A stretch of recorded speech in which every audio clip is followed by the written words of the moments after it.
রাতভর ঘুমিয়েও সকালে ক্লান্ত লাগা, মাঝরাতে হঠাৎ শ্বাস বন্ধ হয়ে জেগে ওঠা কিংবা জোরে নাক ডাকার মতো সমস্যা অনেকেই সাধারণ ভেবে এড়িয়ে যান।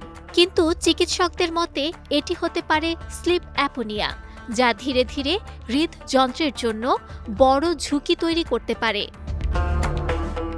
স্লিপ অ্যাপোনিয়া এমন একটি ঘুমজনিত সমস্যা যেখানে ঘুমের মধ্যে বারবার শ্বাস-প্রশ্বাস বন্ধ হয়ে যায়। এতে শরীরে অক্সিজেনের মাত্রা কমে যায় এবং মস্তিষ্ক বারবার শরীরকে জাগিয়ে তোলে। ফলে ঘুমের মান নষ্ট হয় এবং শরীর পর্যাপ্ত বিশ্রাম পায় না।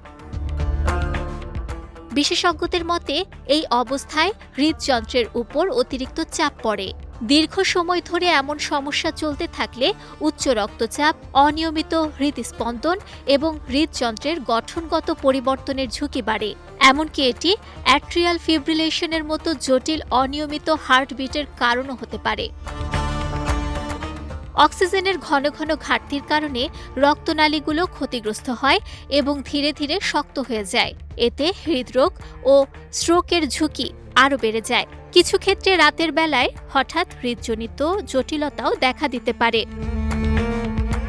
চিকিৎসকদের মতে অবহেলা করলে এই সমস্যা হার্ট ফেইলারের দিকেও নিয়ে যেতে পারে, বিশেষ করে যাদের আগে থেকেই হৃদযন্ত্র দুর্বল।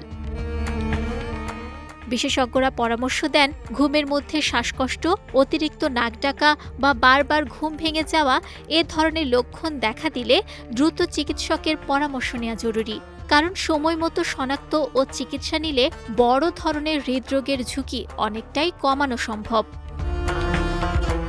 বিজয় টিভি নিউজ ডেস্ক।